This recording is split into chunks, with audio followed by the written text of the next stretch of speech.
No, thank you very much. I won't use the microphone either because this is what I do. Thank you very much for coming tonight. It's obviously extremely important that as you begin to make a transition, as you transition out of here into your real career, the real world, there's a lot that you need to know. It's not just going to happen. That's why we're going to talk about that. Let me go over what it's going to look like tonight. I'm going to basically give you a rundown. I'm going to read a quick intro on our three distinguished panel, and I'm going to ask them to then take 3 minutes or so to kind of introduce them, their careers, and how they got where they are today, the journey that they've been on. I have 4 questions. I'm going to ask each one of them a question that's already been outlined for them.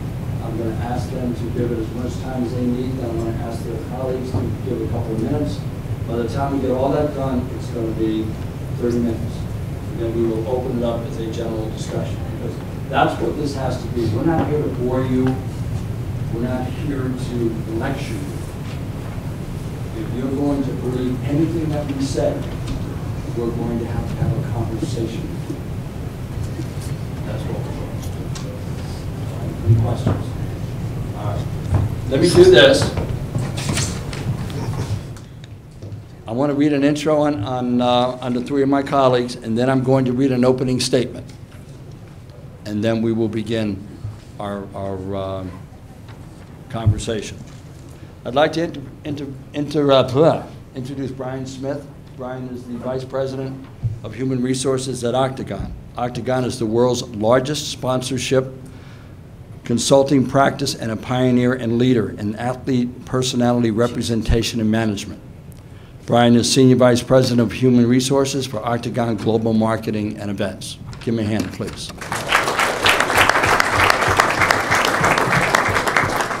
To Brian's left is Sean Cleary. Sean is Senior Vice President, Human Resources at WWE.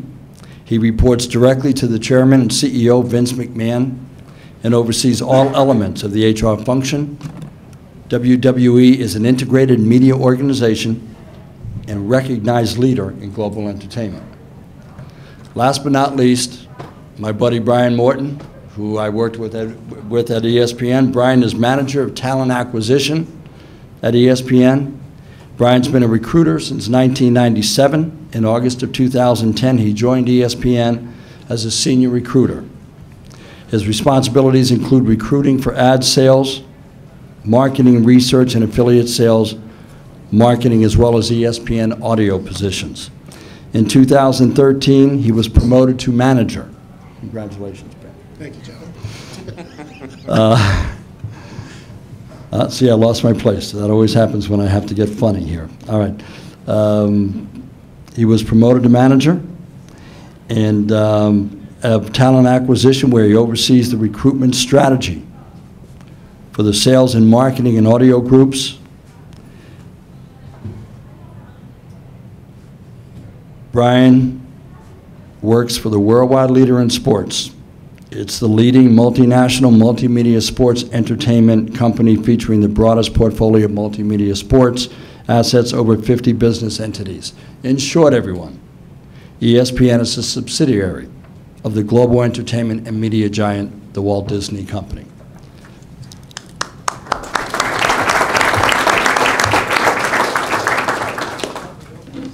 Pardon me? Yeah. Oh, my background. Oh, absolutely my background. I thought I did that because I talked earlier. Let me talk a little bit about who I am. As I mentioned, my name is Joe Franco. I spent 30-plus years at ESPN. Yes, I was one of the originals. I spent 25 years doing live sports. It's not important that Joe Franco achieved 4 Emmy Awards. When you receive an Emmy Award, what it clearly says is that you were part of something special. And at ESPN, I had a lot of opportunities to be part of something special. But what was even more special, you know, we talk about our dream job. You're not going to start your dream job when you walk out of here. Please don't even think that. Your dream job is something you work up to. You build to it. And after 25 years of doing live events and managing and mentoring people, the Senior Vice President of Human Resources came to me and said, Joe, how would you like to go into human resources? I went, really? I said, there's nothing PC about me. Why would you want me in HR? They said, we need an ambassador, somebody to travel the country talking to college students and looking for the best and the brightest for ESPN and the Walt Disney Company. That said, 200 colleges and universities later, I left ESPN in March of 2014, pardon me, 13, and launched higher education. Why? Because I saw a need to do so, and I'll talk a little bit about that as we get underway this evening. What I'd like to do is I'd like to start this evening with an opening statement. So let me read that. Gil has put it online for everybody, so if you wish to have a copy of it, it will be there. And essentially, the sports industry is incredibly wide and diverse. There are corporations such as leagues, which include NFL, NBA, MLB, NCAA, MLS, etc. There are programming and multimedia companies such as WWE, ESPN, NBC Sports, and many more. There are legal firms who work directly with these entities, along with technology and creative arts companies. Stadiums and arenas hire operations people, marketing professionals, and stagehands. Big league teams have minor league affiliates, and these also are part of the wide sports industry. There are thousands of companies comprising the sports industry. Sports is at the center of all of this. Business administration is critical to run any of the sport industry companies and leagues.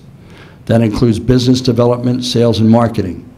You need great sales and marketing to get folks in the door, to watch, to purchase, to consume. You need good business development to create the avenue of revenue. Finance, accounting are also key components to any good business, especially in the sports industry. While athletes and owners may be the wealthiest, there are scores of support departments and divisions in the sports industry. All are trying to carve out a living. Journalism is a critical industry to sports. Sports must have solid contracts to showcase them on TV, radio, online, etc. Negotiators and programmers play integral roles because they build the foundations for sports to make money. Commercial advertising is key. Therefore, the systems and technology to produce and deliver commercials in a perfect way across multiple platforms and distributed across multiple media make it work. The games that are live are most competitive and command the most in rights fees. The live broadcasts, podcasts, radio calls, and so on are the top of the line. The periodicals, weekly or monthly magazines are still printed, still making money, and distribute to millions each time. Represented on the panel are folks who stand for some of the top names in entertainment and big brands.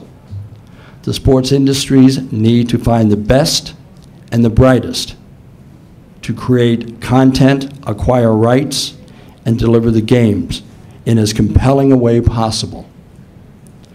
This takes science, technology, engineering, and math. It takes arts and operations.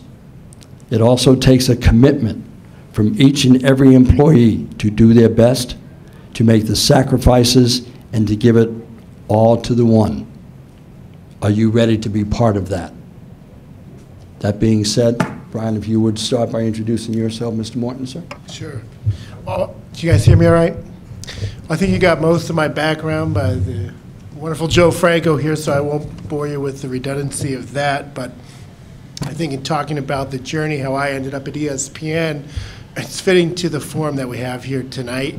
You know, I do a lot of these, and I've done quite a few with Joe over the years, and what I tell folks is, for most, you know, all roads to ESPN, Octagon, or WWE may not be a straight road, so you've got to make sure that you align your career path to get you to your end goal.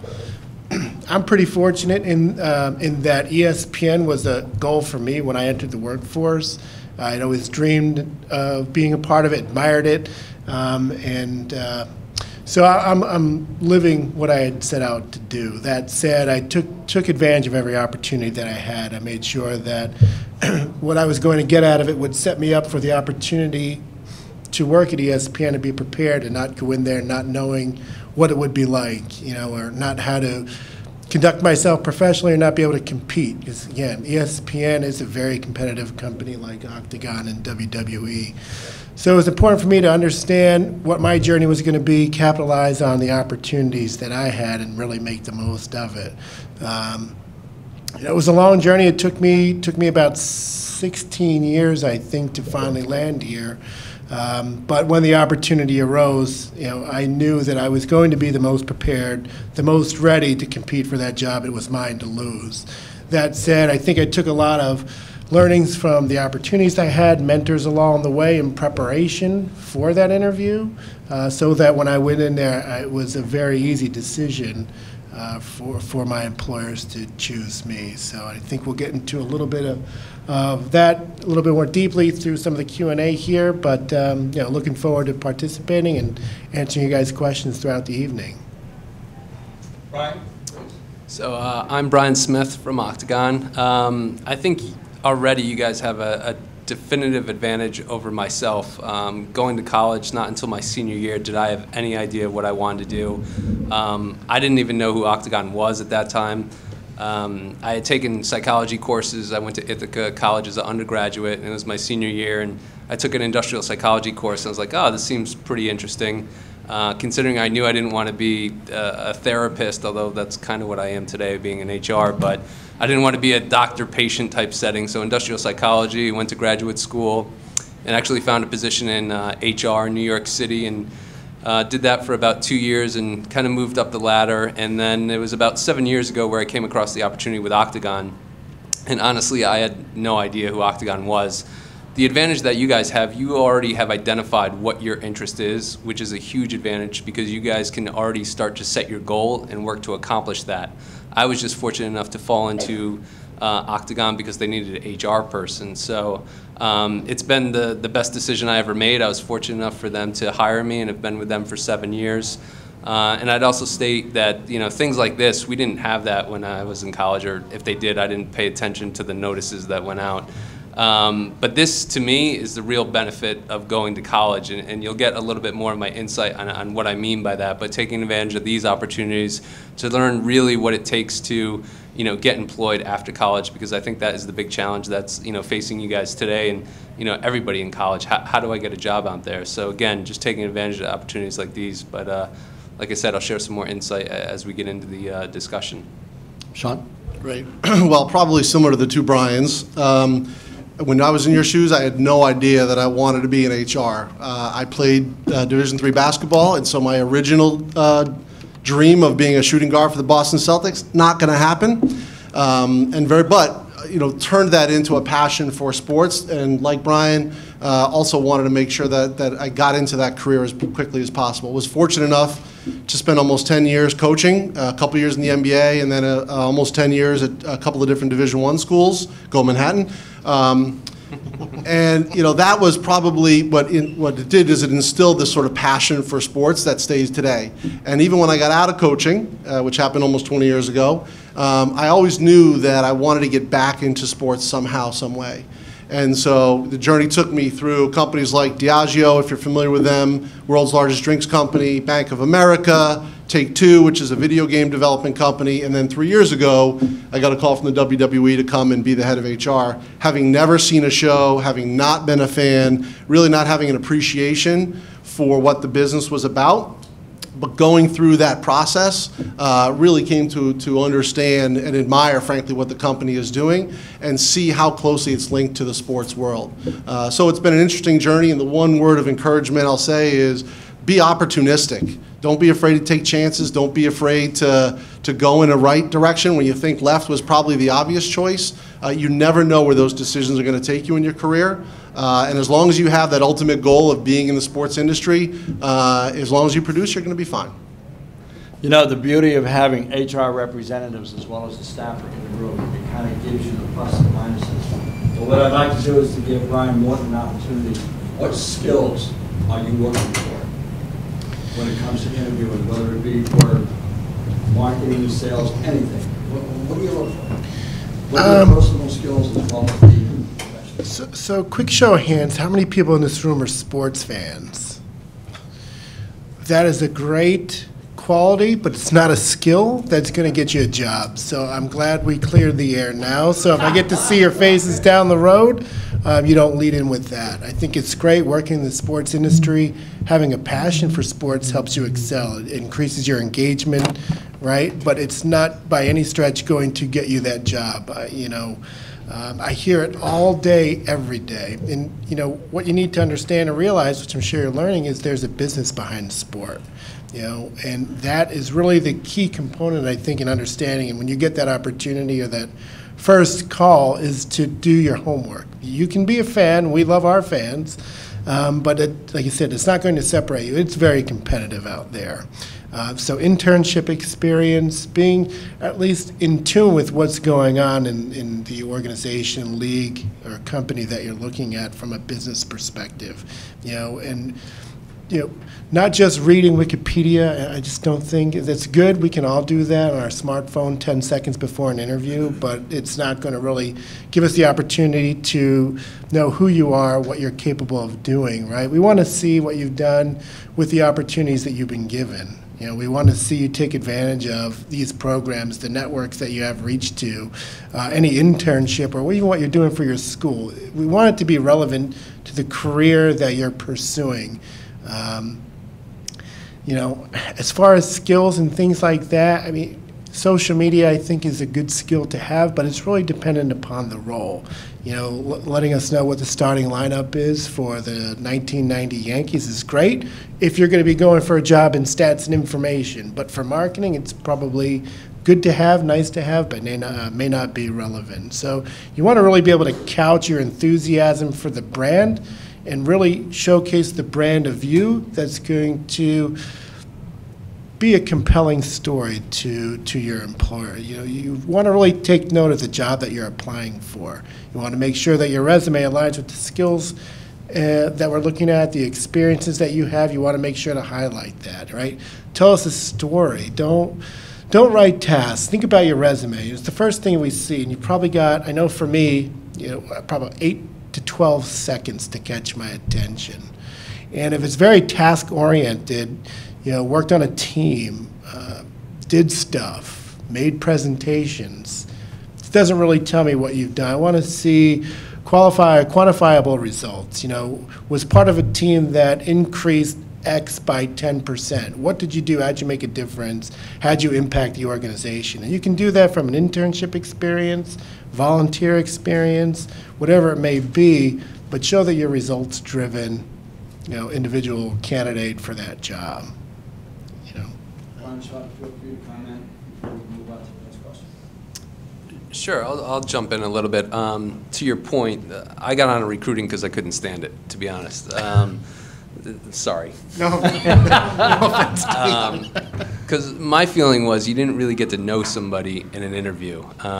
People have learned how to kind of fake their way through an interview, kind of give canned answers. And to Brian's point, exactly, you have to be unique. This field is extremely competitive, and if you just come in with a kind of plain, everyday story, it's not going to take long for people to see through that. To his point again, your resume is maybe getting 8 to 10 seconds, if that, if you're lucky. And in my opinion, during the interview, it's about being a person. I'm not so much concerned about the skill sets, and that's not to say it's not important. Please understand that, but I want to see what you're like as a person. Can you conduct yourself appropriately in a social situation? Can you be articulate? Can you, show me your point of view and thinking on things? So beyond the experience, just your presentation overall, I would say is definitely a thing to keep in mind. Yeah, I would say another skill is, it's sort of tied to the interview process, but be intelligent. Present yourself as someone who is thought-provoking and has thought through things. Don't come into an interview and ask me, is Colin Kaepernick going to be traded? Is Russell Westbrook going to get his 8th triple-double? That's fun, and that's kind of what we do in the hallway, but I want to hear your thoughts on what's going on technologically, right? What do you guys think about the OTT network and how that's revolutionizing sports and sports media. You know, are you reading the Sports Business Journal and seeing these deals that are being made, these network right deals, and can you speak in an intelligent way about them? It doesn't matter what job you're going for, HR, finance, marketing. I just want to see sort of this core intelligence that you've done some research and you've thought about some questions which frankly can challenge me if I'm sitting down face to face with an interview. Sean, what are the challenges of managing and recruiting the millennial generation? So I have a daughter who should be probably sitting in this room, so I'm very aware of handling millennials not very well. I think the biggest thing, and I think someone mentioned it before, social media is probably one of the greatest gifts, and it's also one of the greatest vices. I can't tell you how many people have gotten to the end of the recruiting process. We do a social media check, and we see that drunk picture of you on your Facebook page with 2 beers in your hand, you know, and saying something stupid in your caption. You're done. And it can be something as simple as that, because you know that is a representation of who you are. You're a brand. So social media can be great because it can keep your fingers out into the pulse of all that. We all have Facebook pages, we all have Twitter handles, we all do all of that stuff. So it's a great way for you to get information and to get a pulse of what's going on. It can also undermine you with one bad decision. You see that in the real world too, right? I mean, how many times have we seen professional athletes get in trouble for a single silly or irresponsible tweet? It's no different on your end. We do a very thorough check on your social media past. And so to me, that would be one thing specifically that I think is a challenge for you guys. Brian, feel free to comment, please. Sure, I'll jump in again. Don't take this the wrong way, but none of you are entitled to anything at these companies. And I don't mean that you guys are presenting yourselves thinking that you're entitled, but what we face is a lot of people come in and say, well, you know, and it's the millennial generation for good or bad. They feel a sense of entitlement. Well, I should be promoted in a year or 2 years. That's not how it works. You have to earn your promotion.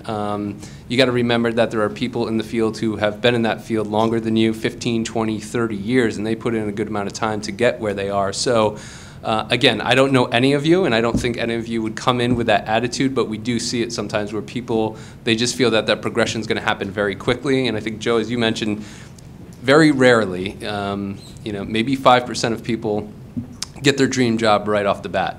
Usually people have to put in, you know, 5, 10, 15, 20 years before they get there. So I would encourage you, when you go in humble and just be willing to take on anything that comes your way, whether it's small or big, and just be thankful for the opportunity. I mean, I still thank my boss, you know, when I get a bonus or something like that, I'm extremely appreciative, and just that core, you know, feeling of appreciation, I think, goes a long way in today's workforce. Yeah, I would agree with that entitlement piece. And, you know, the other piece, too, to Sean's point with social media and how you network, I mean, I started a job search via fax. So you guys have it so much better than me. I don't know what that is. Yeah, you probably don't. Google it. You guys know how to use Google. I mean, but literally, I carried a beeper around, and that was cutting technology. The access that you guys have via social media, right, with LinkedIn and Twitter, Facebook, you want to use that with caution. One, whatever you share with me on your resume, we'll look at. So, you know, if you're going to share it, it's public information. You know, if you have something on there that shouldn't be, shame on you. Don't do that to yourself. Secondly, when it comes to networking, you know, via social media, you know, I applaud ambition, I applaud drive, but what drives me crazy is I manage an ungodly amount of referrals. And folks right out of college will go right up to Bob Iger, John Skipper, you know, expecting a job because they came out with a sports management degree. Now, unless you know Bob or John, you know, it's noise that gets filtered down to my desk, you know, and so that just shows that you're not taking the appropriate path in. You know, you're networking at a level which you probably shouldn't be. I don't know who you all know in this room or not, but think about that, right? You're emailing a president of a company who doesn't know you for a job, right? Probably not your best way into the organization. So you've got to really have a plan. It's a strategy. And, you know, going there thinking that if I apply to every job or send my resume to everybody in the company, it's going to open the door for you. It will close it faster than you can think. You know, so you've got to just follow the process. Have some patience. I know for the millennials it's a little bit hard, but trust me, it will pay dividends if you stick to it and formulate a plan. Just one quick follow-up too. I'm going to flip it around a little bit, which is I love your guys' passion, right? I mean, I love sitting down in the cafeteria at work, interviewing. I mean, it's great, the enthusiasm that you guys have for life and in general. So I would also say, listen, you're going to be 50% of the workforce, depending on which demographic study you look at, within 5 to 10 years. All right? So we as organizations are all dealing with that now. And I would encourage you as you're going through your selection process to look at these organizations and figure out which are the ones that are a little bit more progressive and understand that, you know, working with millennials is an important. It's going to be the first time in history that you're going to have 4 generations in the same workforce, right? So that's hard. You talk about what keeps me awake at night. How do I get 4 different generations work together as one team? It's not an easy question, not an easy solution. But as you're going through the process, make sure you're finding out which of these companies are thinking about that and are setting themselves up in a way that are setting you up for success. Gee, I was hoping you were going to hold off saying something like that. I want to throw something out. The reason being is, how many of you are familiar with the term silver tsunami? Right, what the silver tsunami is, stop looking at my hair. That's what it is. By 2022, 25% of the workforce will be 55 and over. So what does that mean? That means that companies are now beginning to realize that not only are we going to have intellectual property walking out the door, but we're going to have all this skill, all this leadership, and all this counsel. Now the beauty for you is you're the vacuum. You fill the hole. But there's so much more that you need to understand that we didn't have to understand. Why? Because welcome to the technology age. You wanted it, you have it. But it's your best friend as long as you use it properly. Brian Smith. So personal branding and presentation, how important is that? To be honest, it's my favorite topic. If you haven't assumed by now, I am not your traditional HR person. I don't go home and read HR journals, and I'm pretty sure the gentlemen up here with me don't either. My biggest concern, or my favorite thing to do, is interact with an employee. So in speaking about presentation, to me it's the #1 thing. We talked about when you come into an interview, not to hurt anybody's feelings, you're seeing a theme here, right? I don't necessarily care where you went to school or what your GPA is. And part of that is just my own history. As I said, I went to Ithaca, and believe it or not, I had a 3.9 in psychology. I don't consider myself a smart person by any means, because I could read a chapter, memorize it, take a test, get an A, move on to the next subject. But if you asked me what I studied, you know, a month prior, I wouldn't be able to tell you. So to me, college was great in terms of learning to become a person and being able to interact with other people. I took statistics. I can't do statistics now. I can do a budget, so there's some relevance, don't get me wrong. But what I took out of college, the most important skill was what it means to be a person, how to interact with people, how to be part of a team, how to demonstrate your commitment to something. So all those interpersonal tasks. So if somebody comes in for an interview and let's say they don't have a jacket and tie. Well, it might seem a little old school. The people you're going to be meeting with are old school. You know, you might have a younger hiring manager, but at some point you're going to meet with somebody who is old school and wore a shirt and tie for the first 20 years of their career. So there's little things that they still have in mind. But it's the ability to communicate when you're sitting in that interview, how you're sitting, your posture, the types of questions you're asking. To Brian's earlier point, you know, we often ask the question of, you know, why do you want a job with Octagon? Well, because I'm passionate about sports. I could give a shit, excuse my language, but I really don't care. You meant shoot. Yeah, earmuffs, kids, earmuffs. I don't care that you're passionate about sports. I want you to come back to me and say, I'm passionate about the business of sports, and you couldn't have hit it more directly on the head, nail on the head. But also, like I said, how you dress, how you present yourself, can you articulate a sentence, your own professional branding. And to Sean's point, it is unfortunate now with social media that it takes one kind of silly thing that could really derail your career. But again, my encouragement to you is during the interview, focus on what it means to be a person and why that company would want you to be part of their organization. You know, when you look at Octagon, when we boil it down, we do events for corporate sponsorship. It's not brain surgery, and that's not to take away anything that we do, you know, with our clients. We do high-level negotiations. For example, we negotiated Sprint and NASCAR, which is pretty intense, but when you boil it down, we conduct events for our clients. So again, it's not brain surgery. So I'm looking at how well you can interact, because the majority of people are out there interacting with potential consumers and clients. So I don't know how many other ways I can say it. I just want to see the genuineness of a person. And that, you know, to me, that's what I learned in college for the most part. And how to do a shotgun, but that's another conference. Again, the kids are here.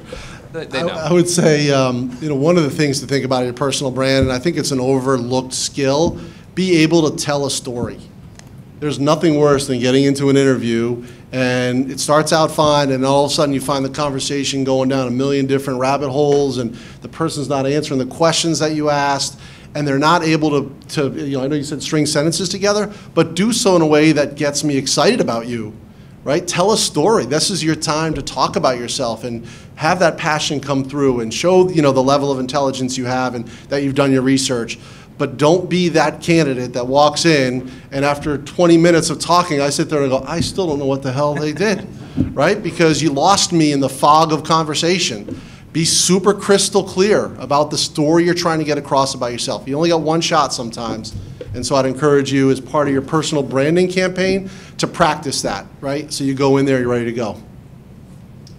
Yeah, I would, even with personal branding, again, you know, you spend all this time in school and you're passionate about what you want to do, right? Don't blow it by having spelling errors on your resume or grammatical errors. I mean, again, you've got an 8 to 12 second window. I wish it was more, but the realities are that you don't. Managers look at that, recruiters look at that. You know, I mean, if this is a reflection of who you are, thank you, but no thank you. There's plenty of other folks I could find that have taken the time to really brand themselves as to why they should be considered for a role. So don't overlook that. I mean, I hear that more often than not, spelling mistakes, grammatical errors. You know, follow up after an interview. Remember, we don't owe you anything, right? We're looking to open a door for a career. So if you are fortunate enough to get an opportunity to come and interview for a job, send a thank you note. It shows good follow-up. We're evaluating, you know, to Brian's point, it's about the person. I mean, there's only so much you may have done at this point in your career, right? So, but you still have a story to share. We want to see if you have the competencies and the capabilities to fit our companies, to fit our culture, and to become a future leader. You know, and the little things will put you in the pile that you don't want to be into. So, you know, if you're passionate about it, be passionate about yourself first, and the opportunities should follow. I have one more question for our panel. and Just then a we're gonna quick open it up. follow-up on that one, if you don't. The thank you note. I can't tell you, it's amazing to me how many people don't send a thank you note now, whether it be an email or a handwritten letter. Again, you got to keep in mind that the audience that you're interviewing with, typically people who have been in the industry, grew up in a certain time, and that was very much a norm and an expectation. So there have been situations where it's been two equal candidates, and really what put somebody over the edge was this person followed up. You know, they had the courtesy and just whereabouts to know that that was the appropriate thing to do. So I would always encourage you, send that thank you note. It goes a long way, and it's something that's often overlooked in today's recruitment process. And you want to make an impression, handwrite it. My last question, then we're going to open it up. How important is networking? It's everything, right? I mean, to just be real, I mean, the cold, we were talking about it before, guys, I probably get 50 in a week, LinkedIn requests, you know, generic emails that come in, someone tracked down my email address. I don't look at any of them, right? Just because time is not, it's just not where it's going to be. So be creative, right? Think about your neighbors, uncles, brothers, nephew, once removed, whatever. But think about how you can, make connections with people, and don't be afraid to ask for favors. Once you get someone, I have no problem, if we've met, putting your resume out in terms of the hiring manager. But it's not going to happen if it was just a cold email, certainly not a phone call. So what I would say is that's almost got to be your first job, is how do you build your network? How do you leverage that? How do you start to connect the dots, right? Where you're saying, all right, I want to work at ESPN, great, but I may not know anyone there directly. All right, fine, but maybe I can find someone who knows someone. And that is the way you get your foot in the door, at least certainly the way we look at it. Yeah, I would agree with that, and I'd go so far as to say your resume is not going to get you your first job or your next job. It just, the amount of time that a recruiter has to look at a resume is so minimal, and the reason I got on recruiting was what Brian was referring to before, the referrals. I mean, we get bombarded with referrals from the CEO on down, and as you can imagine, those are people that you have to give consideration to. Now, not to say that we hire all the referrals, but you at least have to make a phone call to them. So there is plenty of candidates to come in. So your network, who you know, is going to get your next opportunity. That may not seem fair, but that's just the way it is, nowadays. So to Sean's point, think about who you know in that organization. So even like taking advantage of an opportunity like tonight, if I get an email saying, "Hey, I was in attendance at last night's meeting," that gives you a step up on anybody who's just sending it in blindly. Yeah, I mean, as much as you have to understand too, when you're sending a LinkedIn request or a job request, know your audience, right? I mean, I've got 40 open positions. I've got a team I'm managing. I'm trying to get myself in the next Sports Center commercial. So, the response times may not be to your liking, right? In this day and age of technology, with the instant gratification of text messages and all that stuff, think about it. And it's tough to see it from anything other than your own lens, right? Because you just see you emailing me, but you don't know that everyone else in this room and their cousins, their neighbors, their brothers, their dogs, and their cats sent me a note too, plus my day job. So, continue to follow up on that. Give the person at least some time to respond. There's a good chance that they won't. Don't take it personally. They don't know you, right? You really want to leverage your networks. I've never, close your ears, Gil. I've never applied for a job before. I've never gone through a career website. I've only networked every opportunity that I've ever had, and started out with my first job to the job that I have now. I worked, friends, people that I've worked with, alumni, not a bad route to go, but I did my homework. I never waited for an opportunity. I went out and got it myself. And I really leveraged the people that I knew, the people that I had worked with, to help open the doors. So take a look at your networks. Who's working where you want to be? How'd they get there? What can they do to broker an introduction? What can they do to educate you for your interview? Go that route first. I'm not saying I won't take your calls or your emails. I'll do my best to, but the chances are, you can't see this in the back, but it's the same as the front, pretty small. So really, you've got to have your own plan. Empower yourself. If you leverage your network, come with a strategy, then I think that you'll see the opportunities that you're looking to get. No, go ahead. Sorry, I'll just follow up with one thing. LinkedIn, it's an incredible resource. It wasn't around when I was in college. And again, it's not to say just send a blind invitation to somebody. We all get those, hey, I'd like to join your network. And I have no idea who the person is. But utilize LinkedIn as much as you can. There are associations on there. For example, if you type in sports management, you'll probably get 500 different groups that pop up. Don't join the ones that have 25 or 50 people. That's not going to do a lot for you. Join the ones that have 1,000 or a couple thousand, because you're just going to increase your network there. But again, do it smartly. Don't just send blind invites to people. But it's a great resource to utilize. Besides our website, it's the #1 place that we go to find candidates. Now, I can see you're all itching to ask questions. It's your turn now. But I just want to make one point before you do. You talk about networking, the importance of it. Your career will be 10% skill, 90% network. Keep that in mind. What the priorities are here. You have 3 contacts. You have 3 opportunities to network. And to be able to refer back to them after you leave here tonight. Don't let that fall by the wayside. Questions? Yes.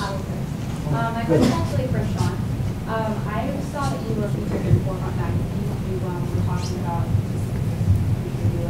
I was actually wondering if you could elaborate on the grassroots program that you implemented at WRB. Sure.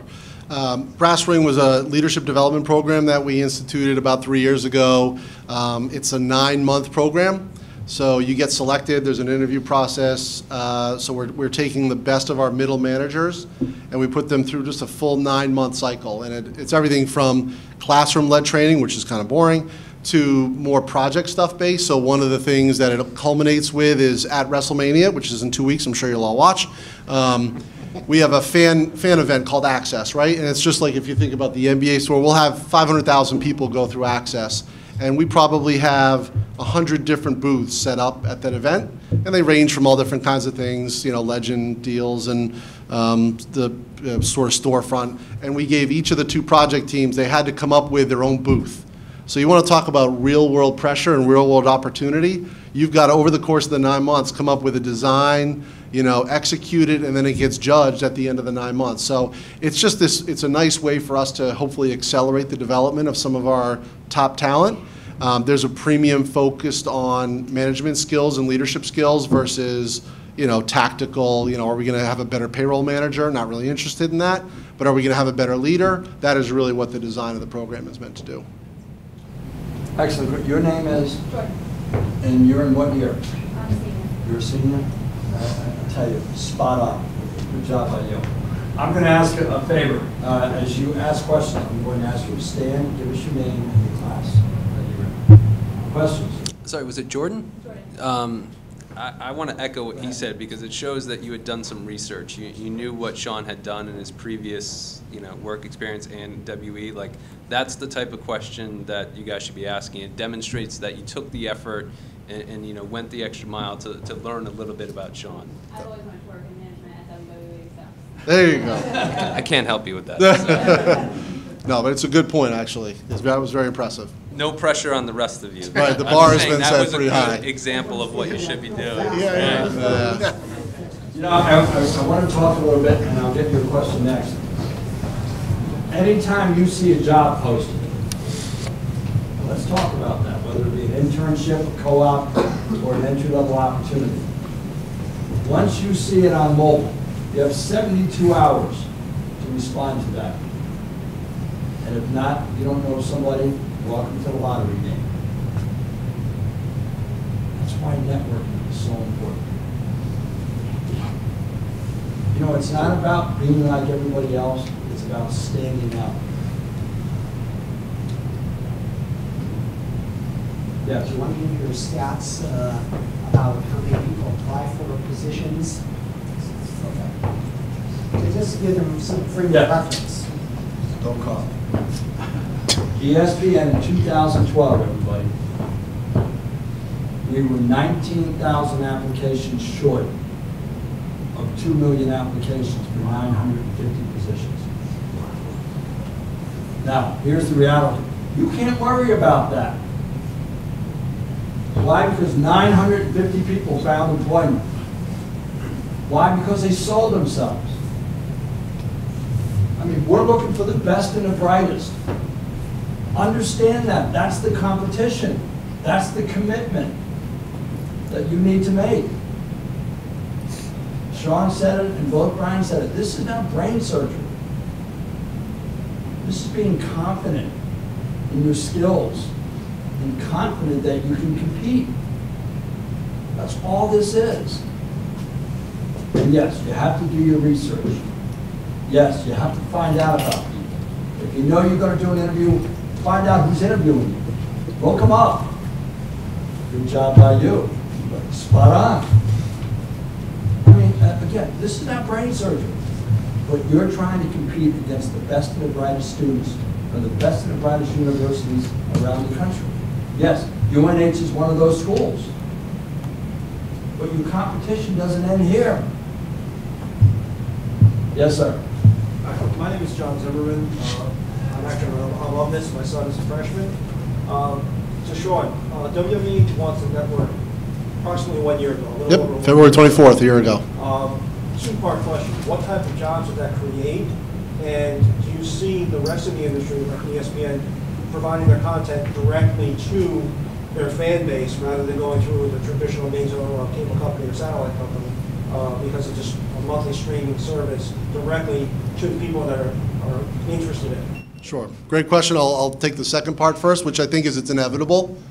The business model just dictates that we're all moving in that direction. I mean, if you think about Roger Goodell's press conference at the Super Bowl, if anyone caught, he made a very small throwaway comment, but for me it sort of resonated that said, listen, next year the NFL is going to execute one of their games, he didn't say which obviously, through their over-the-top service, right, NFL Mobile. Well, to me, that is one of 1,000 steps to probably all the major carriers. We all know HBO Now is coming live pretty soon. Another step in the right direction, right? I mean, we have Watch ESPN as an app. To me, there's 1,000 steps that will get us to a place where that direct-to-consumer service is going to come. It's probably years in the making, but I would tell you we're incredibly grateful the fact that we went first, really. Right, so we piggyback off of what Netflix does. So our app, if you've ever been on it, has two key components. You've got a live streaming app, which is programming that we push out to you and carries all of our signature events. We also have 130,000 hours of video on demand that allow consumers, for a moderate price of $9.99 a month, to go in and pull from whatever they want, right? And that's kind of the Netflix model. So for me, as I sit here today, I would say that what you're talking about is inevitable. In terms of job creation, yeah, we probably added almost 200 jobs as a result of building the network, because for the first time, WWE had historically been only responsible for getting the signal from the arena to the satellite. After that, that's NBC's problem, right? They were getting it from the satellite down to the consumers through Time Warner Cable, Verizon, whoever you had. Now we're responsible for the whole thing. We got to get it up and get it back down and into your homes. Now, thankfully, we partnered with Major League Baseball Advanced Media to help us do that. But just the technological changes that did for us, and then the marketing, and then the programming, and then all the sort of the graphic artists, we added almost 200 jobs as a result of that. Is that a two-part question? I got the second one first, right? Yeah. All right, good. Good, excellent. I want to reach back, I want to go back, and I want to hit on networking again. Because if you're going to find out anything today, that's how important this is. How many of you seniors, raise your hands, please. How many of you seniors and/or juniors, raise your hands, have reached out to the alumni office to find out what alumni might be working in the companies or businesses that you're trying to intern or entry level in? Have any of you done that? Of course you did. But again, spot on, good deal. You know, that's how important this is. You can't do it all yourself. And that's why it's 10% skill and 90% network. Let people help you. Let people mentor you. Why? Because it's going to be your turn. You're going to have to do the same thing when you're in our position. Questions? Yes, ma'am. Tatiana Branch, I'm Virginia, and my question is with Joe and from Brian. You guys are talking about networking and how we need to make connections, and you guys are also saying that we need to really put ourselves out there. I just want to know, like, what was your guys' first job? Because obviously, you probably didn't like start at ESPN like right out of college. So how did you start from when you finished college to build your way up to what you guys got to? First of all, I did start right out of college at ESPN. I didn't. I started, so before I got into the professional world, I was driving an excavator, working for a construction company. I had no idea what the heck I was going to do, none, right? But I needed money, right? So backhoe, excavator was a logical decision. I got tired of that pretty quick. You know, nobody wants to be doing that in the hot weather, the cold weather, at least me anyway. So I just said, well, this is enough. It's time to get serious. And I just started, working through my buddies' that I grew up with. You know, a few of them had moved on to different states, different towns, or what have you. So as we get together over the holidays, I'd hear more and more about what they're doing, and I started to get interested in it, and that was the end for me. I mean, it opened up a door. Now, when that door opens, you want to be prepared for it, because what I said in that interview, I shouldn't have probably gotten that job. They asked me what my ideal role would be, and I said, you know, I want to work for ESPN. True story. It was not ESPN that I interviewed with either. It was horrible. I literally had a resume thrown in my face, and I lost about 7 pounds sweating because I started to backpedal. But it shows you the importance of networking and preparation, right? Networking can open a door. Preparation can keep it open and not close it in your face. You know, and then from there, I just worked hard. You know, I knew I had an opportunity. I had some skin in the game with a friend of mine that you know, put his name out there for me, so I didn't want to let myself down, didn't want to let him down. So I got in there and I just worked harder than everybody else, you know, and then from there I built a network and opportunities presented themselves and I was better prepared, and then the next one I was better prepared, and so forth and so on, so that when, you know, this job came to be, when I had got to face the goal, right, that I was working towards, it was a pretty easy transition for me. Look at it like, sorry, Joe, I'm sorry, guys, but, you know, don't complicate the process. You know, it sounds like a lot, especially if it's the first time going through it, but the easiest analogy that I've come up with over the years as far as networking, finding a job, is dating, right? It's not easy. You know, you got to go out there and really put yourself out there to find, you know, that partner that you're looking for, and you probably find some people that you don't want to be with, right? It's the same thing. You don't want to be too aggressive, because then that person and their friends won't want anything to do with you. You don't want to be too passive, because then nobody's going to want to be with you either. You've got to be able to strike that balance, right? You have to have that confidence to go up to that person and, hey, this is why you want to go out with me. Here's what you're going to get in return, right? You don't show up with a Body by Budweiser t-shirt or something like that. You want to be at your best, but continue to do that. And the second date is the same thing as a follow-up or a second interview. You want to continue down that, right? So look at it that way. I mean, have fun with it. You know, if you look at the industry that we're in, if you equate it to a department store, we're in a toy aisle. I mean, we have fun with what we do, right? We're in media, we're in entertainment, we're bringing joy to people's homes. When you go home from work, at the end of the day, we have the luxury of seeing the fruits of our labor, but you can unwind, you can unplug. It's not rocket scientists. We're passionate about it. We love what we do. You know, we love getting up in the morning, you know, but it's fun too. I mean, you're going to work a long time, right? Unless you hit Powerball or something like that. So, you know, have fun. Don't make it too hard on yourselves. No, I'm flattered. Yes, sir. Alan Sack, I'm a professor in this program. How you guys doing? Tremendous. Thank you for coming. Question. I got a little confused earlier on with regard to networking, and there was a comment that if you knew someone who was the president of the company, don't put that in your letter, because that's out of, I wasn't quite catching what you were saying there. In other words, I'm a student, my dad works with the president of a particular company. Leave that out of your initial letter when you're applying for the job? Or put it in? Or what? I know you were saying I may have mistaken what you were saying. No, it's a good, I mean, so there's two sides to that, right? Some people do have those contacts, others don't. You know, so if you do have it, we see it all the time where there's a son of, daughter of, right? But there's the folks that don't have that contact, that are going through that office, right? So somebody that just blindly reaches out to the president of an organization with no relation whatsoever, you know? So it's how do you leverage your network? You know, that's perfectly acceptable if you have somebody that knows somebody. It's different when you don't have that access to that particular contact and the expectations that you have going along with it. Does that clarify that? There's a reason why Vince's address is not vince.mcmahon@wwecorp.com. I won't tell you what it is, but it's for stuff like that. To answer your question, I'm always flattered when somebody asks me, what was my first job? First of all, I graduated from that fine institution about 20 minutes from Southern Connecticut State University. back in 1979. My first job was flipping burgers at McDonald's, and I learned more from that. And why? Because I learned about teamwork. I also learned about leadership. But my first job in I worked full-time my junior and senior year.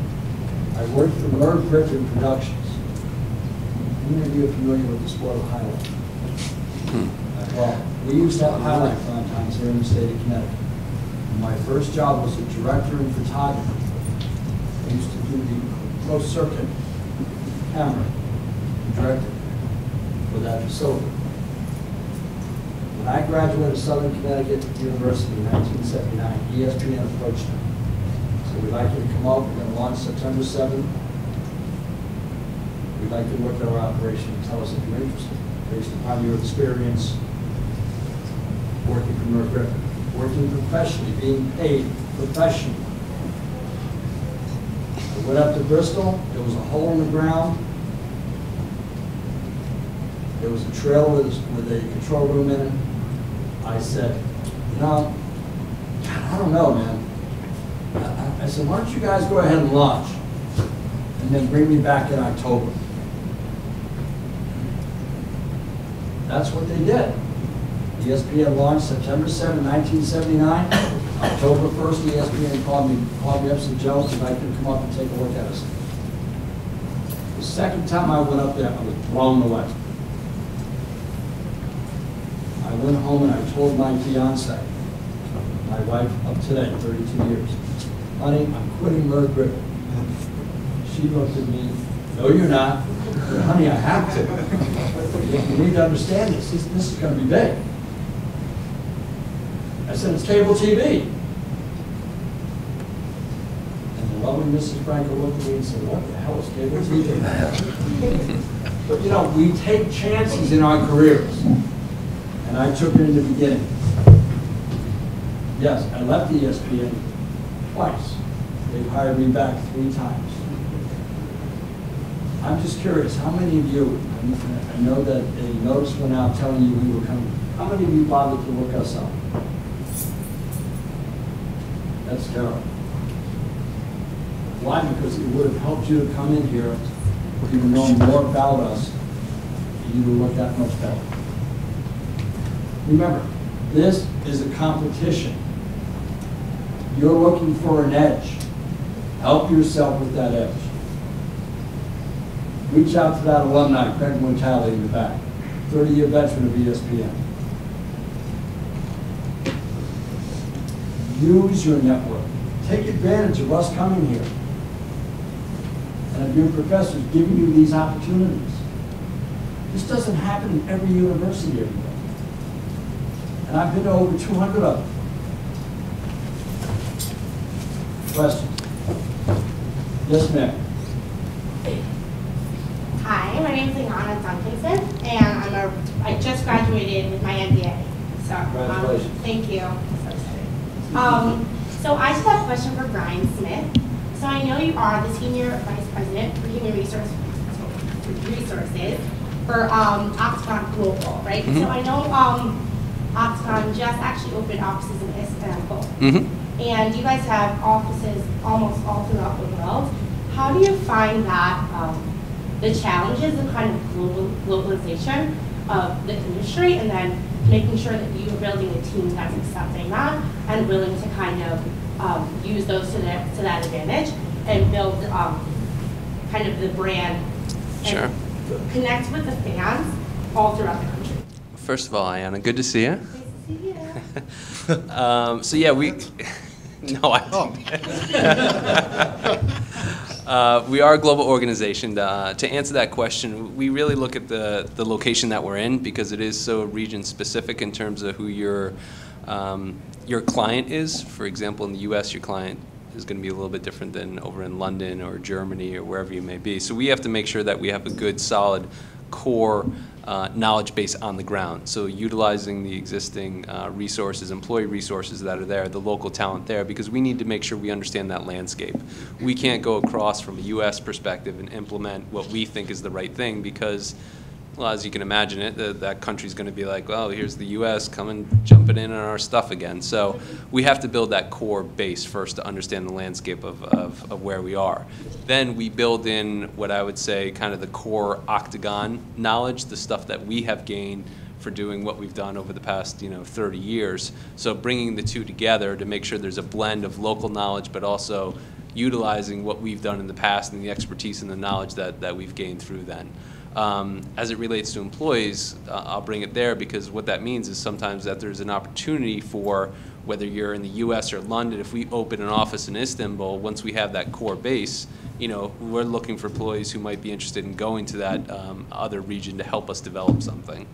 So, does that answer your question? It does. Yeah? Yeah. And if I might, I just want to follow up. Can we take 1 minute? Absolutely. I'm sorry, your name again? Yeah. Tatiana, what is your goal? What's the goal? My goal, well, I'm a communications major, but I'm minoring in sports management. My goal is to really go into like TV production and broadcasting. Okay, so I'm going to take just 30 seconds here and just play with me for a little bit. So what does that mean? What do you want to do?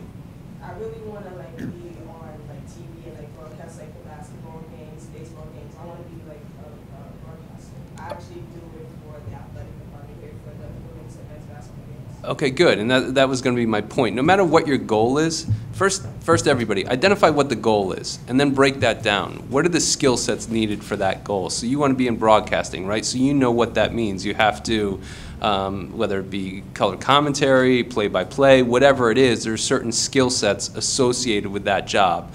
So take a look at your goal and identify what skill sets are going to be needed to get to that goal. Because you can utilize those skill sets, let's say it's not ESPN right away, it's what you're doing right now. For example, you're building that skill set. You do it to a point that helps you progress into the next position. So after college, maybe it's a local minor league team or something like that. So you're building to that eventual goal. So again, my point being is have a goal, break it down into what are the steps that are going to get you to where you want to be. So I don't know if that helps, but that in trying to help you understand, like, you're not necessarily going to be on top 10 ESPN right away. Like, but what do I need to do to get there? Have your 5-year goal and then break it down so that you have the steps that are going to help you accomplish that. Sorry. Couldn't resist. I was just going to piggyback on the young lady who obviously seemed to know Brian, but apparently didn't. First of all, you look like one of our divas, which is always good to see. Alicia Fox, if you ever get a chance. You asked an interesting question, which I think opens up the idea of sort of diversity and inclusion, which is obviously an incredibly important initiative that almost any mature organization now is tackling in different ways, right? Some organizations may have chief diversity officers, et cetera. But I think what you're bringing up is a really interesting idea of this notion of inclusion. And we're all global organizations, and we all deal with this on a day-to-day basis. But how do you get people of different walks of life, whether it's male, female, right, sexual orientation, background, ethnicity, whatever, to work together as one team? And it sounds easier than it is, right? There's some really challenges, especially with some of our bosses who are a little more old school. But the reality is, one, it's the right thing to do. If you're in the hunt for talent, to limit the pool of people you would look for, to me, is just silly and irresponsible. And B, it's good for business, right? As the demographics of this world change, if you don't have an employee base that represents what those changes are, you again are being irresponsible. So I think the question was a really good one about, it was specific to global, but I just wanted to sort of piggyback off on that a little bit. So Sean's basically telling you guys I didn't answer the question. Just to clarify, that's HR speak. I was looking to coach. Do you want to follow up on that, Brian? Yeah, and I agree. I mean, I think diversity and inclusion is important, right? I mean, we're all global, so, and really, it's good business, right? And you look at, we're providing content to consumers, right? Consumers, it's a diverse group as well. So the importance of looking at that globally, right, and harmonizing the organizations to be inclusive, to be diverse, yeah, like Sean said, I mean, it's you have to. So. Good point here. Let's talk about what companies are looking for. Are they looking for skill? Are they looking for culture? Are they looking for leadership? Yes. Well, most importantly, they're looking for their future. You are their future. Why is it important that you be skilled in social media? Because that's how companies communicate to their audience, in the case of sports, to their clients, to their employees. Yes, it's Twitter now. It's Facebook now. Is it going to be Twitter or Facebook in 3 years? How will we communicate? This is all about a cultural collaboration. It's about a transition. It's about you fitting in to their culture. Business is one of the things as interviewers that we look at, as well as human resources. We look for a comfort. We look for people who are going to come in, they're going to be leaders, they're going to build our companies, they're going to help our bottom line, but they're going to impart something, and that's you. Companies are families. That's how we look at ourselves. That's how companies become successful, because they believe in each other. I mean, many of you will be graduating over the next couple of years. Well, I'm going to go work for this company, and then I'm going to leave after a year. That's not how we look at it. Corporate America doesn't look at this. You're an investment. When we accept a resume and we call you, it's about the future. It's about investing in you. For those of you who are graduating, 60 days before you graduate, that's when your resumes need to be out, and you need to have a good idea of what's going to happen. Now, you don't want to be applying to 5 or 10 companies. Find your top 3 companies. Then give it your best. That's what this is all about. Don't spread yourself out thin, but take advantage of your opportunities. And like Sean and the 2 Brians up here said, you have a story to tell. Nobody else has your story. That's what we look for. We're not going to adapt your culture. You need to adapt ours. We want your culture to become part of ours, so we'll be that much better. That's what this is about. It's about the future. Questions? Yes. Okay. No? Go ahead, and then I'll come back here. Yes, ma'am. This question is actually open to all of you guys. When looking to hire someone for your company, you said that you were a person that has a lot of passion about what the company is about and how much knowledge they know. Would you hire somebody that, when they send in like a resume and a cover letter, would you look for somebody that sends that in and has like some kind of like symbolic attachment to it? Like, because the other day, in one of my classes, we had a guest speaker, and he said that he wanted to work for a baseball company, and he said that he sent in a baseball with his cover letter written on it. Would that be something that would kind of like grab your attention and say, wow, this person is really somebody I would hire because you actually show like a passion and not just saying, I just want a job? Yeah, it's a great, I mean, I've had resumes come in on bottles of Tide, you know, for marketers and all kinds of crazy stuff. So I like that, but be careful. Right, so we call them marks. I don't know if you guys have the same. A mark is someone who's like an Uber fan, right? And that we're not hiring. So I love the creativity, but be careful because you're starting to tip up to that line where I'm like, probably going to be someone who is, again, that mark mentality that we would want to avoid. So it's a fine line, but I certainly like the creativity. If you're trying to stand out, and you are, that's the wow factor. The creativity, the innovation, but use it wisely and use it smartly. 10 seconds. That's all you get. That's why it's so important that you take full advantage of that 10 seconds. That you put out what we call your A game. Don't send a resume, everyone, that's not your A game. Yes, sir. Just a little humor. I was looking at the New Yorker one time, and they had a cartoon. And there's this guy looking at resumes, and one of the resumes actually gets up and starts dancing around the top of the desk with little feet and stuff. And the guy says, boy, now there's a resume. Now, when 3D first came out, what, 5+ years ago, I was down at Florida State University, and I had a student come up to me, and he said, Joe, I'd like you to look at my resume. And he hands me a pair of glasses. put his resume in 3D. Don't laugh. I was ready to hire him. Yeah. Now, when he graduated, he went somewhere else. But the point is, you know, if we're hiring our future, we want your innovation. We want your creativity. We want that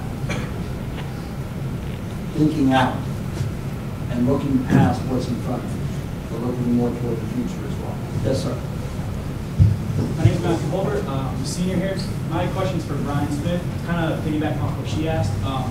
With the recent expansion to Istanbul, there's a lot of issues with a lot of drinking during games there. I know that Octagon's one of their biggest sponsors in InBev and their properties. How do you guys plan on diversifying your sponsorship portfolio and kind of tackling those difficulties with that kind of issue? Help me understand the question a little bit more. So in Turkey, I have a Turkish professor, Jada. She's our international sports. They actually don't allow alcohol beverages during sports games. And I noticed that Octagon, one of their biggest sponsors, InBev. is InBev. Right. So I was wondering how you guys would tackle difficulties of kind of matching or diversifying your portfolio to match that large sponsor that you guys are in. Sure. Well, first of all, good research. That's another good example. I mean, you mentioned two things in there. One, as Ayana did our expansion into Istanbul, but also a client. So it's apparent you've done your research, so nice job on that.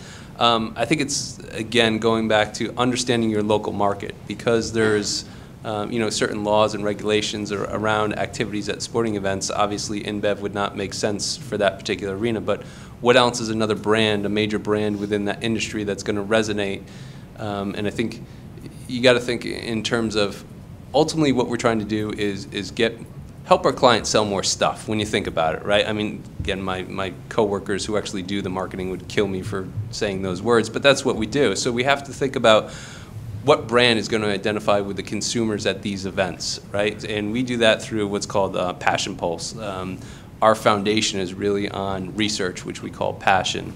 And I forget the stats of our database, over 5 million people, but we are able to break down, if you're looking for a consumer between the ages of 35 and 48, Hispanic males in let's say southwestern United States, we can identify what would be the best property for your brand to align with. So we would apply that same strategy to the different regions across the world. So it might not be InBev, but to be honest, even better for us, because we already have InBev. Let's go find another brand that's going to align with that particular region. So for us, it's more opportunity than the negativity. Does that answer your question? I want to make sure I get this one right. I see Ayana has a follow-up question. I have a question in regards to kind of, Joe, you talked a lot about culture, and I know we've talked a lot about our personal brands, but I'd love to kind of get some insight on kind of what the brand of your company is and what you guys like to stand for, and kind of the culture that you create for your employees. Sure, you want me to start? Yeah.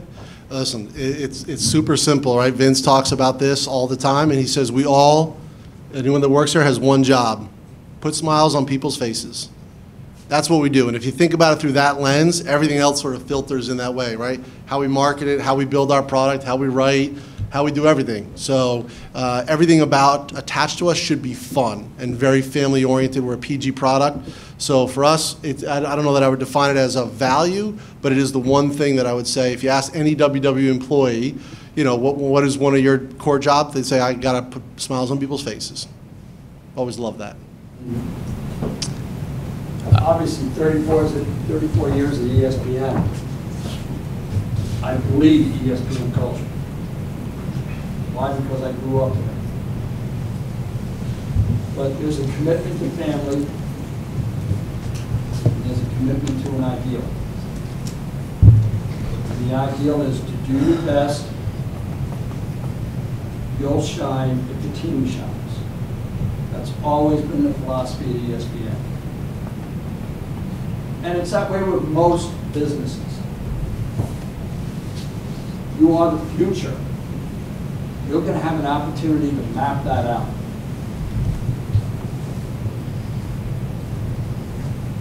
Question?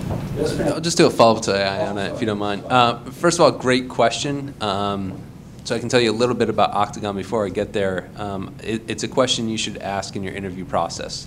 What is the culture of your company? Because just as you are looking to invest in the company is looking to invest in you, as was mentioned. So it's important that you make sure those two things are aligned, because if it's a culture that's not going to fit with you, you're not going to be happy. You'll maybe make it 3 months to a year. If you're lucky, it will catch up with you. And I tell people, don't take a job just for the sake of taking a job. I understand we're all coming out of college. We have student debts, things like that. You have to pay the rent and the car payment and all that. So I understand there's a financial aspect, but at some point, you will become miserable and you'll be looking for a new job. It's not going to help you. So it's a great thing to ask on the interview. And to be honest, I want people to ask that, because that shows that they're concerned about that. In terms of Octagon, it's very open. It's a family type atmosphere. Promotion from within, for example, the head of our consulting practice started off as an intern about 20 years ago. The gentleman who just overtook or was now leading our UK office was an intern. But very much open door, like this type of environment where we encourage people to come in, ask questions, take advantage of the opportunity that's put in front of you. And, again, you should be asking that question when you go for the interview, because it is a big piece. Yeah, no, I agree. ESPN is the same. I think it's open, it's creative, it's innovative. Look at where we started to how we're distributing content now. It's collaborative, it's family, it's fun. But I think the creative element, and it's a great point. It's definitely something that you want to ask in the interview. To Brian's point, it will become a job, which I suck at jobs. I don't ever want a job, and you want a career. And part of that career is what is the culture like? Is it going to help you evolve? Is it going to help you grow? Is it going to help you reach the goals that you set for yourself? So, great question. And again, that's what networking is all about. You can ask that question to somebody you network with at a company that you're interested in. Don't move cross country and then realize 6 months later, oh man, this isn't for me. Don't make that mistake. Question? Yes, ma'am. Hello, my name is Alanette, and I'm a business management major with the HR concentration. And I'm a senior here, so my question is, I want to get your perspective on what are some of the people practices that you believe or you feel are most significant when it comes to return on investment? Yeah, I'll take that.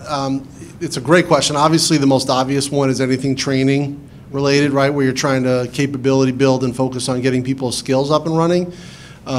There's a lot of emerging thinking in that space, right? So up until recently, probably within the last 10 years, it was very old-fashioned. It was classroom training. You went to an off-site and you learned, damn it, right? And you're going to be better when you come out on the other end. The reality is that's not the way human beings learn. We're far more experiential creatures, and so I think you've seen a huge transformation in how HR organizations set up their learning functions. It's mobile, it's what I'd call surgical, it's sound bites, it could be as short as 5 minutes, maybe 90 at the most. So for me, if I'm thinking about investing in HR practices, it's going to be a combination of technology and learning that I think moves the needle the most. The other side I would say that's come full circle is performance management. So a lot of you probably aren't familiar with the old philosophy of the GE, right? There was this forced distribution curve at the end of the year, and you had to rate your top 10%, and it couldn't be more than that. And then there was a middle bucket, and then there was a bottom performers that you had to move out, right? And I think HR completely over-engineered that process to a fault, right? So you're seeing that pendulum swing back the other way again, which is a far more open process that's driven by the conversation, not by a rating or a score or anything like that. That idea of pay for performance, I always used to laugh at it. You'd be the top rated performer in your department, you'd get a 5% increase, but if you were the sort of middle tier, you got a 4% increase, right? So that's really paying for performance, and I think we're getting smarter and smarter about moving away from those kind of things. I'm going to comment on ESPN because I ran the internship program for 5 years. If you were hired as an intern at ESPN, forget the fact that 40,000 applied for 100 positions. You were 50% in the door. All you had to do was exceed our expectations. You make your opportunities, you lose your opportunities. When you have an opportunity to get your foot in the door, that's when you shine. And that has to be your 100% focus.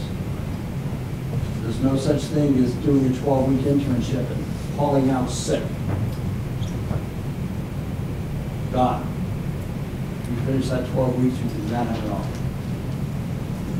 Why? Because you're going to do whatever you have to. To be a team player, to contribute, but most importantly, to teach your teachers something. You know, the problem with corporate internships and co-ops is, remember who's teaching you. It's the veterans there who are teaching you. And what we forget is when they're teaching you, they're not getting their training time. They're not getting their opportunity to promote themselves in their career. At ESPN, they took responsibility for your errors. And interns at ESPN, you're in the studios, you're doing camera, you're editing. I mean, you're on the front lines. So when there was a major mistake on the air and an intern did it, you don't yell at the intern. But you make certain that the process in place, that the rules were followed, that the procedures were followed, and that the intern learned from it. But most importantly, that the veterans who were educating and teaching also learned from that. You know, we learn every day, everybody. When you stop learning, it's not fun anymore. And that's the way it should be. Questions? Another question? Yes, sir. Hi, my name is John McKenna. I'm not someone's dad here. I'm actually a first-year grad student. So just a couple of questions. You had mentioned earlier about the direct-to-consumer media, and that's definitely the way I see things going. And because of that, it seems like content is becoming more and more valuable, especially sports, non-scripted live content. I mean, it's incredibly valuable. But if you look at that going forward, what's going to drive the revenues there? Do you see it going more towards a pay-per-view sort of model, or will advertisers continue to pay up for that sort of content? Do you see any trends like that? Yeah, I do, right? I mean, so we're tackling with the idea of ad-generated revenue on our network now. We don't do it, or if we do it, it's like, you know, a little Mountain Dew placement in the corner or something. But for me, right, so the direct-to-consumer creates a new revenue stream in and of itself, which is great, and we don't share those monies with anyone. But how do you continue to monetize that content over and over?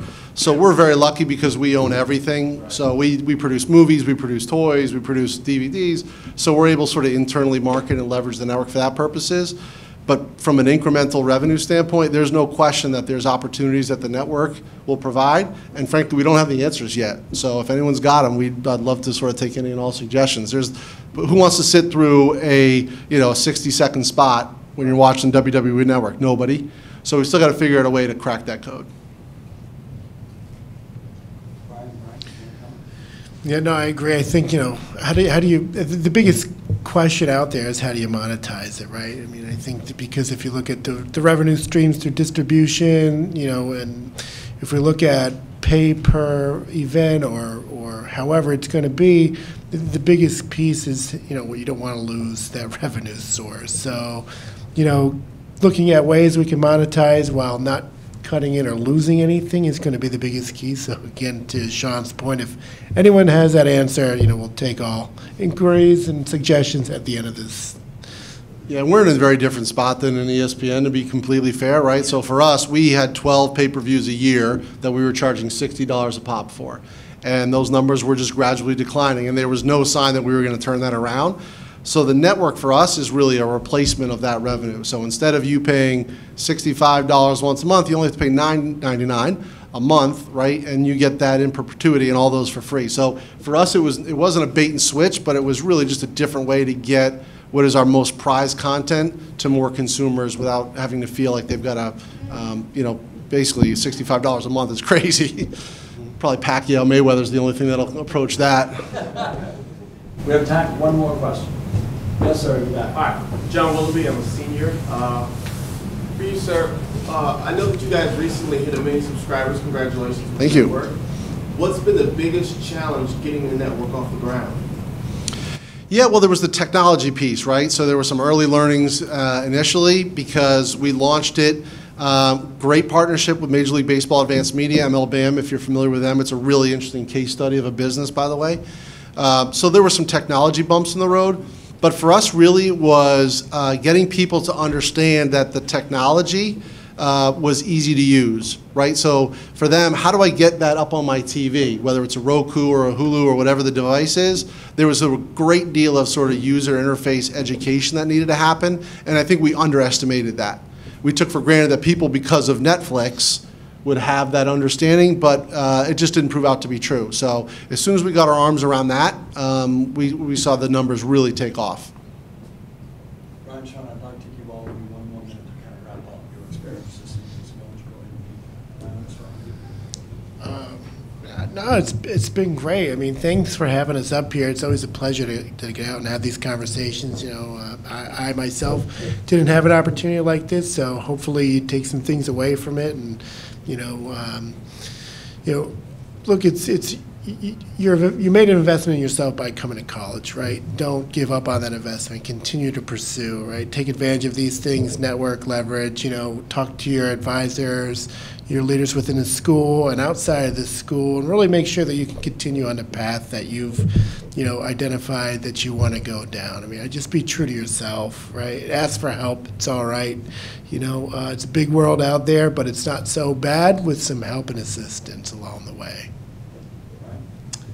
I think in terms of parting words, I would tell you guys that it's not that difficult for you guys and girls, sorry, to separate yourself from the competition. It just takes a little bit of effort. Focus on your presentation, yourself. Think about the interview. If you put in the effort, I assure you that it will be rewarded, because it really doesn't take a whole lot. To Brian's point, even if it doesn't work out the first time, stay with it. Keep honing, you know, the skills that you need for those interviews, and utilize that network the best that you can. So I would say I'm jealous, right? You guys are, you're young and you're smart, 2 things that Vince would argue I am not. That's why we're in a so, that's right. So I'm jealous. I mean, I can see you guys and the mind's churning, and I just wish I was, 20-something years younger and in your shoes. The other thing I would say is don't give up, right? It just takes one break, one crazy phone call, one good interview, one interesting conversation on a street corner in a deli, wherever, and everything can change for you. So, just stay persistent, stay to your dreams, and everything will be great. It's okay to make a mistake. We're all going to make mistakes, as long as you learn from those mistakes. We don't expect you to be perfect. We're not perfect. Be confident in yourselves. Be confident in the decisions you make, because they don't just impact you. They impact your friends, your family, and your colleagues. In other words, use common sense. I realize it's not so common anymore, but it needs to be. Thank you for having us tonight. Bill, thank you very much.